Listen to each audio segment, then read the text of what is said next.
Bismillahirrahmanirrahim. Assalamualaikum warahmatullahi wabarakatuh.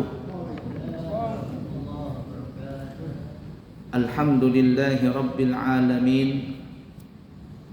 Allahumma fasalli wa sallim ala sayyidina wa nabiyyina wa maulana Muhammadin wa ala alihi wa sahbihi ajma'in, amma ba'du.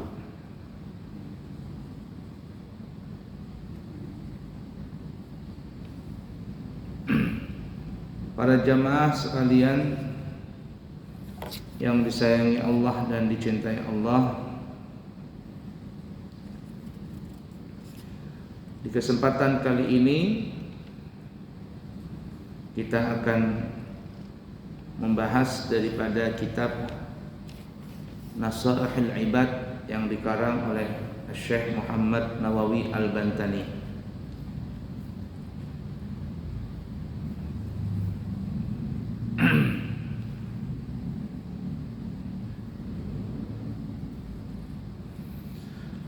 Disebutkan di dalam riwayat hadis Nabi kita Muhammad sallallahu alaihi wasallam bersabda,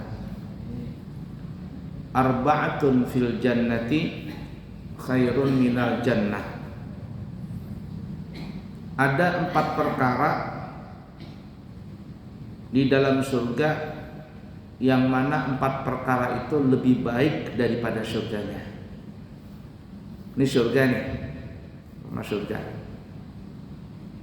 Ternyata ada 4 lagi yang lebih bagus daripada surga. Apa yang 4 itu? Yang pertama, al-khuludu fil jannati khairun minal jannah. Kekal di dalam surga itu lebih baik daripada surganya. Ada orang masuk surga umpama, tapi sebentar. Lebih baik kekal daripada sebentar. Ya, jadi lamanya di surga itu lebih baik daripada surganya. Dan memang orang masuk surga itu adalah kekal. Tidak ada kesudahan setelah itu. Tidak ada kesudahan setelah itu. Yang hidup akan hidup selama-lamanya, tidak pernah tua, tidak pernah beruban, tidak pernah keriput, ya, tidak pernah terkena penyakit dur. Tahu dur? Kulit kandur, jalan tuh undur-undur, mata kaur, huban bahambur, apa lagi? Yang di bawah luntur. Tidak ada lagi kena penyakit dur. Semuanya kekal abadi. Makanya ada seorang perempuan tua, nenek-nenek, datang kepada Nabi Muhammad sallallahu alaihi wasallam. Lalu si nenek ini berkata, ya Rasulullah, ulun hendak betakun. Kata Rasulullah, apa yang kau takutkan? Apa yang kau tanyakan? Tanyakan saja. Kira-kira ya Rasulullah, saya ini masuk surga apa enggak? Kira-kira saya ini masuk surga apa enggak? Kata Rasulullah, di surga itu enggak ada nenek-nenek. Di surga enggak ada nenek-nenek. Mendengar itu menangis. Rasul pun sambil tersenyum mengatakan, kenapa engkau menangis? Engkau tadi mengatakan aku tidak masuk surga. Kata Rasul, aku tidak mengatakan engkau masuk surga. Aku tidak mengatakan engkau tidak masuk surga. Yang aku katakan nenek-nenek gak ada di surga. Karena apa ya? Karena nanti kalau engkau masuk surga, maka engkau akan muda, seperti halnya seorang gadis yang masih berumur antara 16 sampai 20 tahun. Masih muda sekali. Begitu juga kita nanti masuk surga. Umur kita dengan kayak leong sama seumuran nanti. Insya Allah. mudanya kekal, nikmatnya kekal, apalagi? Kesenangannya kekal, kegembiraannya kekal, itu di surga. Makanya kata Nabi, al-khuludu fil jannati khairun minal jannah. Kekal di dalam surga itu lebih baik daripada surganya. Paham kira-kira?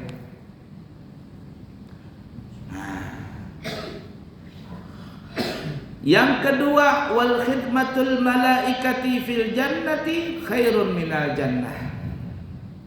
Malaikat-malaikat yang menjadi pelayan di dalam surga itu lebih baik daripada surganya. Kita ini punya rumah mewah, tapi nggak ada pelayan. Enak apa tidak? Nggak enak.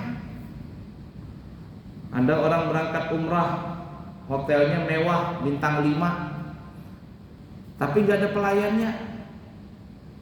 Apa ini?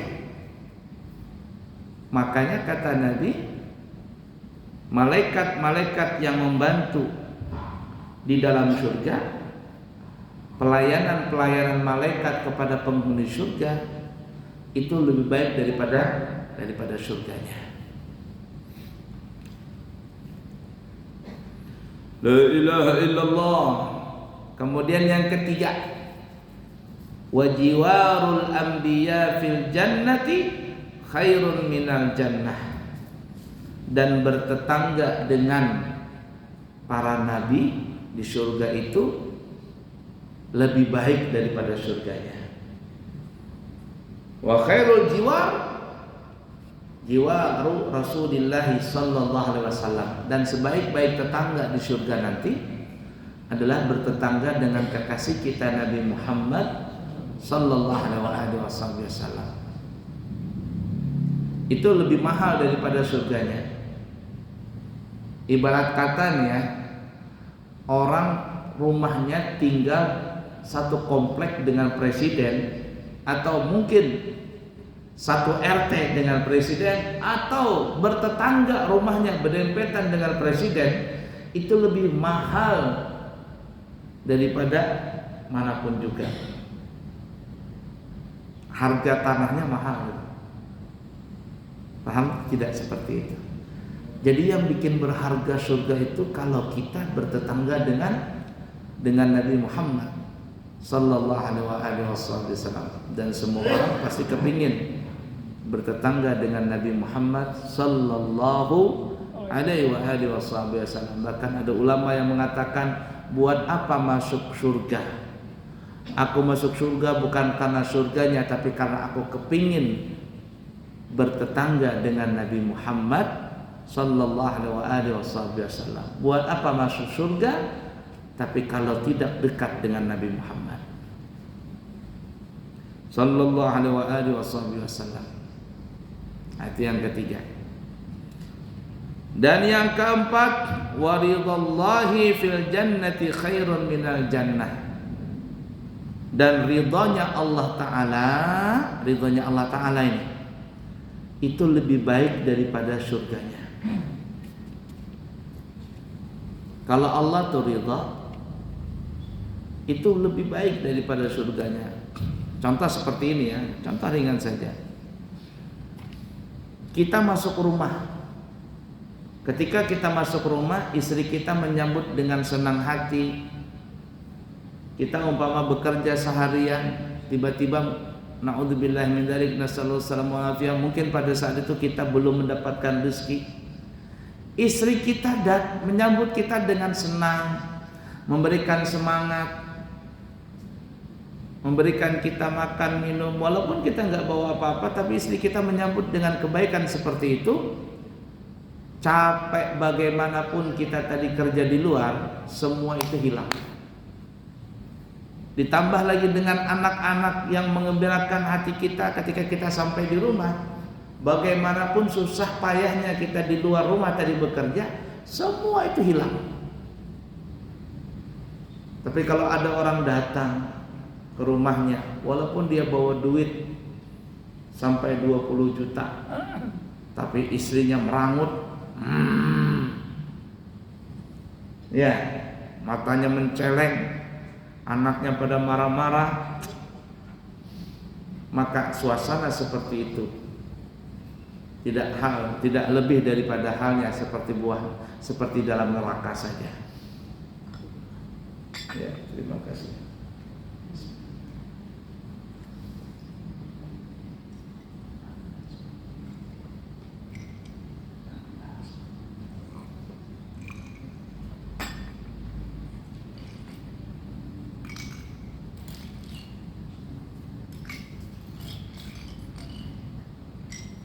Nah itu tuh 4 hal, yang mana 4 hal ini lebih baik daripada surga.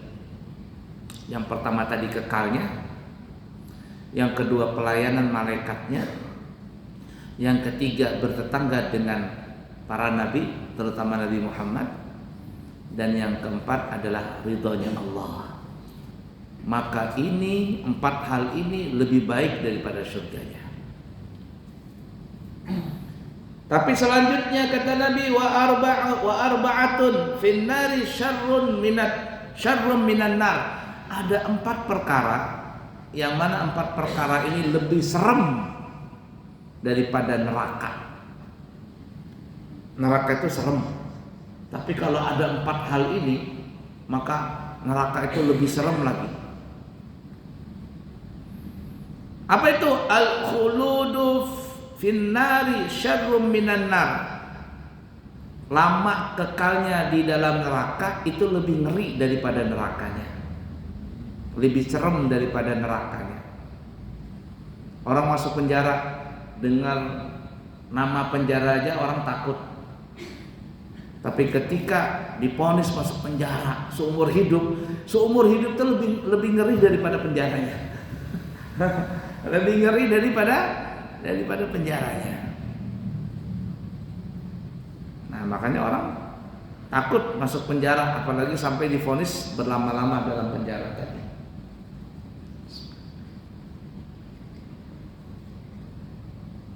Dan berapa banyak orang yang divonis masuk penjara, kemudian dia dia banding. Untuk apa? Meminta keringanan hukuman dari hakim. Kenapa? Karena lamanya dalam penjara itu lebih serem daripada penjaranya. Begitu juga neraka. Lamanya orang masuk neraka, apalagi sampai kekal, itu lebih serem daripada nerakanya. Kalau orang yang tidak beriman kepada Allah, itu dia akan kekal selama-lamanya masuk neraka.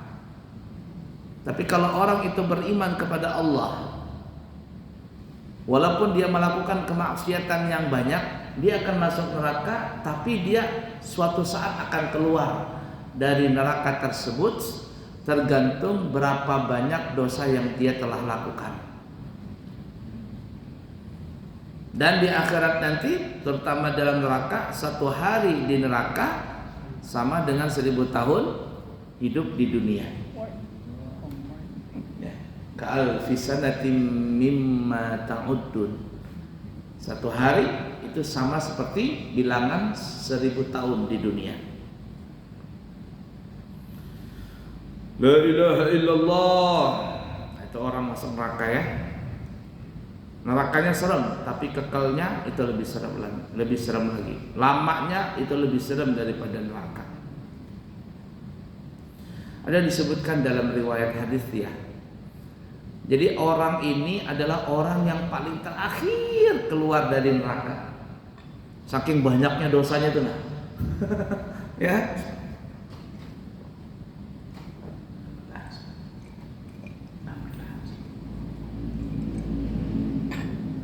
Jadi saking banyaknya dosanya, dia dipenjara dalam neraka, dihukum sesuai dengan perbuatannya. Sampai akhirnya orang-orang lain yang sudah selesai hukumannya ya bebas. Dan ini orang paling terakhir. Jadi kata Allah Ta'ala, bahasa kitanya nih ya, kalau kita dramatisir, wahai malaikatku, coba liatin masih ada nggak orang yang belum keluar dari neraka. Cari.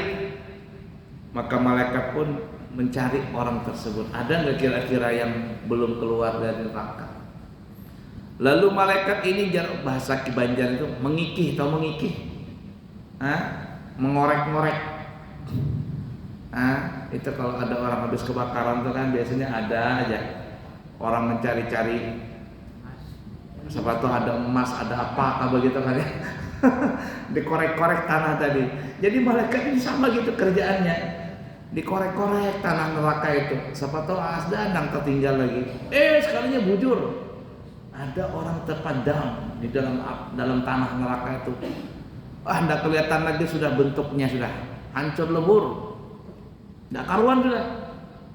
Cuman ada yang masih bisa diselamatkan. Apa itu? Hatinya bertuliskan la ilaha illallah. Hatinya bertuliskan la ilaha illallah. Lalu malaikat ini pun mengambil orang tadi, keluar. Begigih sudah malaikat mencari orang ini. Keluar orang tadi, keluar. Lalu dibawa oleh malaikat, ya, orang ini dibawa ke suatu telaga, dimandiin. Orang ini dimandiin. Begitu. Ketika jasad itu yang sudah nggak karuan lagi bentuknya, tulang belulang, hawa semuanya sudah nggak karuan lagi lah, disiram pakai air telaga itu, entah telaga apa di situ, pokoknya ada satu sungai telaga, siram, maka rontoklah daki-daki ini, harang-harangnya ini rontokan beratangan, ya, rontok. Setelah rontok semuanya copot, maka bergantilah dengan tumbuhnya daging-daging, tumbuh tulang, tumbuh kulit, tumbuh darah, tumbuh otot, tumbuh urat, tumbuh bulu, dan seterusnya sampai kembali utuh seperti semula, yakni seperti manusia kembali. Lalu Allah perintahkan, hai malaikat, berikan dia pakaian. Diberikan pakaian. Setelah diberikan pakaian, kata Allah, bawa dia ke hadapanku. Ini orang terakhir nih keluar dari neraka, dan paling terakhir orang masuk surga. La ilaha illallah. Maka orang ini pun dihadapkan kepada Allah Ta'ala. Allah bertanya kepada dia, hei, masa kita tanya ya, apa yang engkau kerjakan ketika hidup di dunia? Apa yang kau kerjakan hidup di dunia? Dia pun tidak mengerti apa yang mesti dijawab nih ya. Yang jelas adalah dosanya banyak sekali. Saking banyaknya nggak kehitungan sudah, nggak tahu yang mana yang banyak dosanya. Lalu Allah Subhanahu wa Ta'ala menunjukkan tayangan kehidupannya dari lahir sampai matinya dia. Orang ini takut filmnya diputar.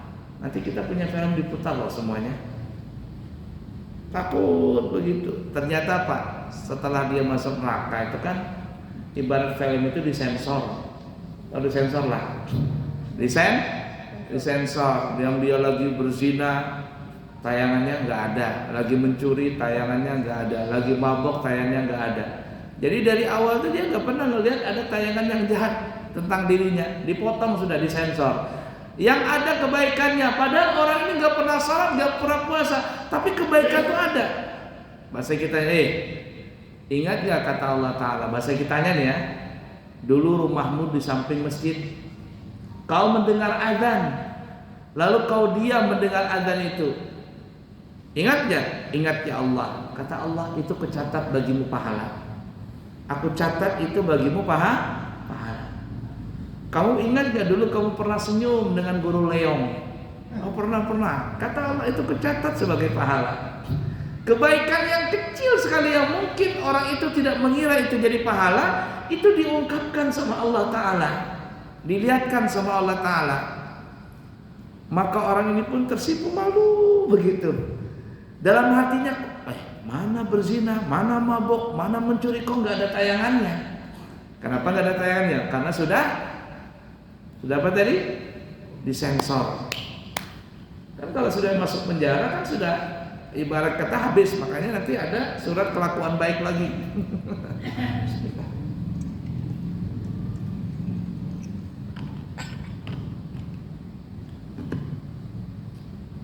Nah setelah itu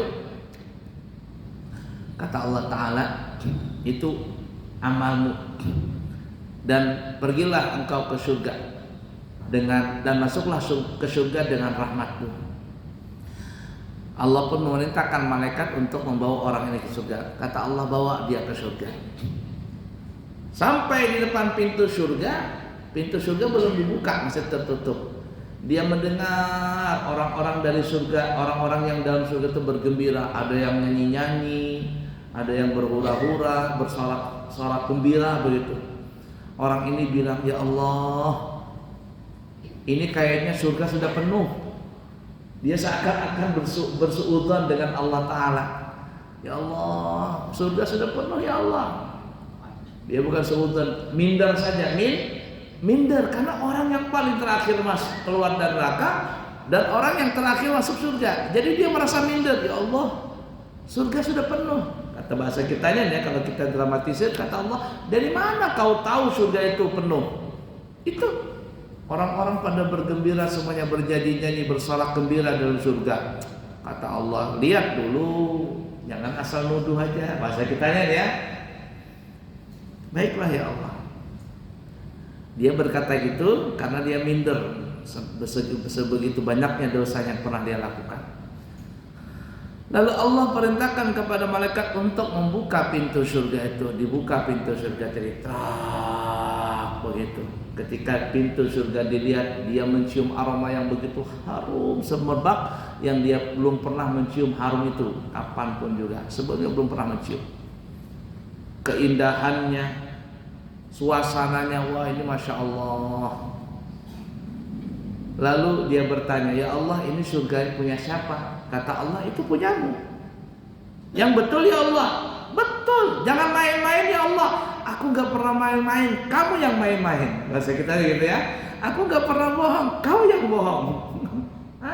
Aku gak pernah main-main, ini surga untukmu. Maka orang ini pun ibarat kata gak lagi bisa berkata-kata.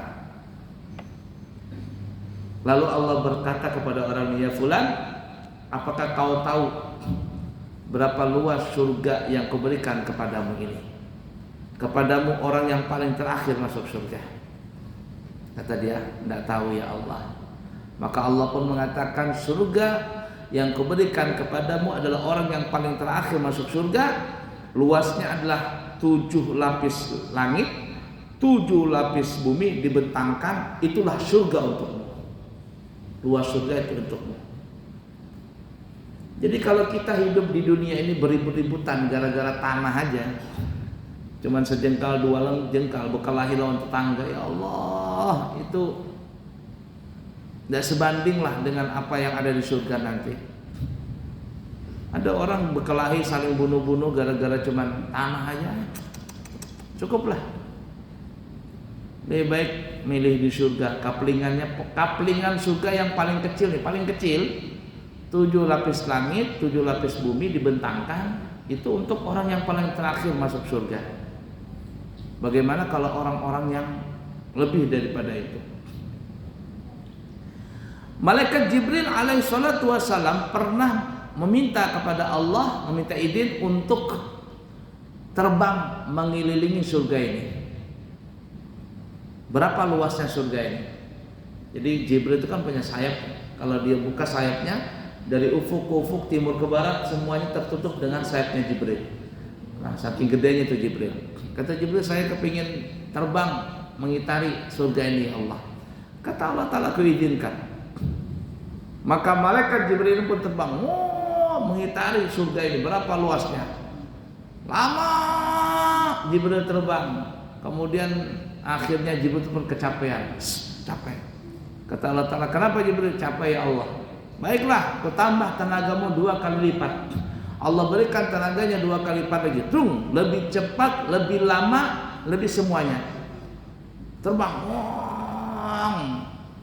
Ternyata apa yang terjadi? Kelelahan juga Jibril. Kata Allah Ta'ala, kata Jibril, ya Allah cukup sudah, aku gak kuat lagi. Lalu Jibril berkata, ya Allah, sampai mana sudah surga ini ku kelilingi? Sampai manakah surga ini telah ku jelajahi? Apa kata Allah Ta'ala? Hei Jibril, ketahuilah, Surga yang kau jelajahi itu hanya sepertiga dari surganya Sayyidina Abu Bakar As-Siddiq. Baru sepertiganya surganya Sayyidina Abu Bakar As-Siddiq. Belum lagi surganya Sayyidina Umar, Sayyidina Utsman, Sayyidina Ali. Belum lagi surganya kita yang kecil-kecil ini. Artinya ngapain kita beributan di dunia ini gara-gara hanya masalah sepele itu. Di surga lebih mewah lagi. La ilaha illallah. Nah, kita kembali ke hadis tadi, kekal dalam neraka itu lebih serem daripada nerakanya. Kemudian yang kedua kata Nabi, wa taubikhul malaikatil kuffara finnari syarrum minan nar. Malaikat-malaikat yang mereka marah kepada penghuni-penghuni surga, penghuni-penghuni neraka itu lebih serem daripada nerakanya. Neraka itu serem, tapi kalau malaikatnya marah itu lebih serem daripada nerakanya. Penjara itu ngeri ke penjara. Sipirnya marah, maka kemarahan sipir itu lebih ngeri daripada penjara tadi. Dan malaikat yang di neraka itu disebut malaikat Zabaniyah. Malaikat Zabaniyah ini yang tugas menangkap, ya bahasa kita sipir-sipirnya lah. Kepala sipirnya siapa? Malaikat Malik. Malaikat Malik itu sipir, kepala sipir neraka itu. Kemarahan para malaikat itu lebih ngeri, lebih serem daripada nerakanya. Yang ketiga, wajiwaru syaitan finnari syarrum minan nar. Bertetangga dengan syaitan di dalam neraka itu lebih serem daripada nerakanya. Neraka itu serem, tapi kalau bertetangga dengan syaitan, dengan Fir'aun, dengan Namrud, itu lebih serem lagi. Lebih serem lagi. Ada saya punya teman cerita, waktu dia corona ya, waktu corona kemarin, dia kena corona, masuklah dia di rumah sakit, di karantina. Apa dia bilang? Rumah sakit itu penuh dengan orang karantina. Itu serem sudah. Tapi yang lebih serem lagi, malam hari orang teriak, aduh. Tiba-tiba subuh nggak ada teriakannya. Kenapa nggak ada teriakannya? Selesai sudah. Orangnya meninggal. Malam hari itu sakit-sakit dia nih. Teriak-teriak. Subuh, dekat subuh nggak ada suaranya lagi. Hilang, meninggal. Katanya suara orang itu dan heningnya itu lebih serem daripada rumah sakitnya. Jadi orang masuk rumah sakit waktu corona itu bukan tambah sehat, tambah sakit. Makanya orang banyak sakit kalau masuk nggak mau. Lalu apa? Karantina mandiri dalam rumah saja, 2 minggu berkarantina dalam rumah. Di rumah sakit itu bukan tambah sembuh, tambah sakit ya. Namanya rumah sakit. Orang rumah sehat ini rumah sakit, nggak sembuh-sembuh. Sembuh juga, tapi saking sembuhnya nggak kembali ke dunia, masuk ke akhirat langsung ke alam kubur. Nah itu. Jadi dalam neraka bertetangga dengan syaitan, bertetangga dengan Fir'aun, dengan Namrud, itu lebih serem daripada nerakanya. Ada orang masuk penjara, satu sel dengan pembunuh. Ada yang membunuh 2 orang, ada yang membunuh 3 orang. Satu sel dengan pembunuh mutilasi. Ngeri itu. Ngeri. Baru masuk sudah dipelototin begitu sama kawanan penjara, sama penghuni penjara. Dipukulilah apa. Penjara itu sudah serem, apalagi bertetangga dengan nafi-nafi seperti itu, tambah ngeri lagi.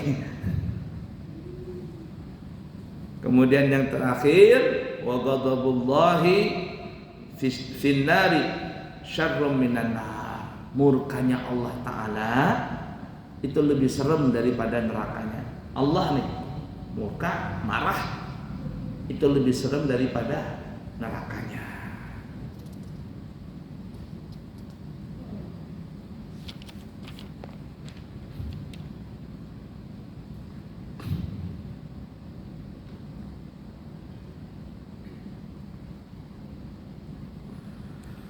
La ilaha illallah. Nah, yang terpenting daripada 4 hal tadi, kalau yang di surga itu adalah ridha Allah. Tadi kan kita katakan, kata Nabi, ada 4 yang lebih baik daripada surga.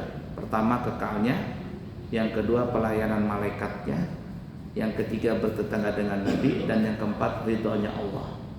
Nah, di antara 4 hal tadi, kata ulama, ridha Allah itu yang paling tinggi. Ridhonya Allah, Allah sudah suka. Kalau Allah sudah suka, aman sudah. Kita kena pulang disambut dengan istri, dengan riang gembira, senyum istri, istri bermanja-manja dengan kita. Bagaimanapun kita capeknya di luar, bagaimanapun kita bertetangga dengan orang yang tidak baik, tapi kalau istri kita baik, hilang semua kesusahan tadi. Ya. Nah, begitu juga neraka tadi, ada 4 hal yang lebih serem daripada neraka. Kekalnya dalam neraka, malaikat yang marah-marah. Yang ketiga apalagi tadi, bertetangga dengan syaitan. Dan yang keempat, murkanya Allah.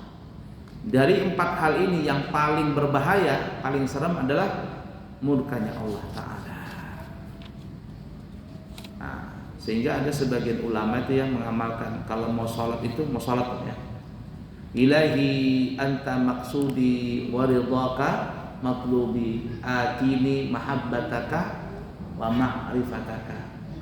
Ilahi anta maksudi, wahai Tuhanku, engkaulah tujuanku, waridhaka matlubi, dan ridhamulah yang aku minta. Bukan surga, bukan neraka, bukan kepingin masuk surga, bukan kepingin jauh dari neraka, tapi ridhamu. Kalau Allah sudah ridha, aman semuanya. Atini mahabbataka wa ma'rifataka, berikanlah aku ya Allah cinta darimu. Jadi Allah, cinta itu dari Allah Ta'ala, bukan kita yang punya cinta, Allah yang punya cinta. Allah yang punya kenal tadi, pengenalan tadi.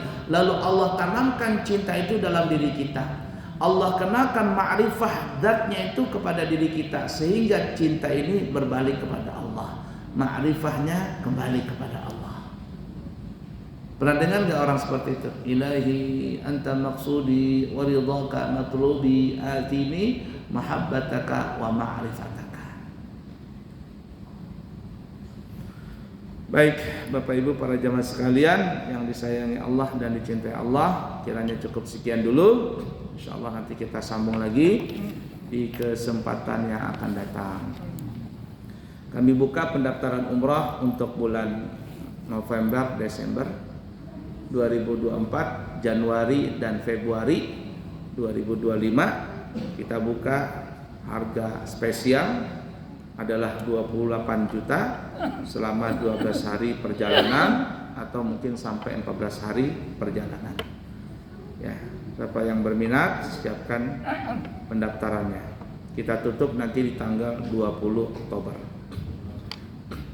Semoga ada manfaatnya. Subhanakallahumma wa bihamdika, asyhadu an la ilaha illa anta, astaghfiruka wa atubu ilaik. Wa akhiru kalam, wassalamu alaikum warahmatullahi wabarakatuh.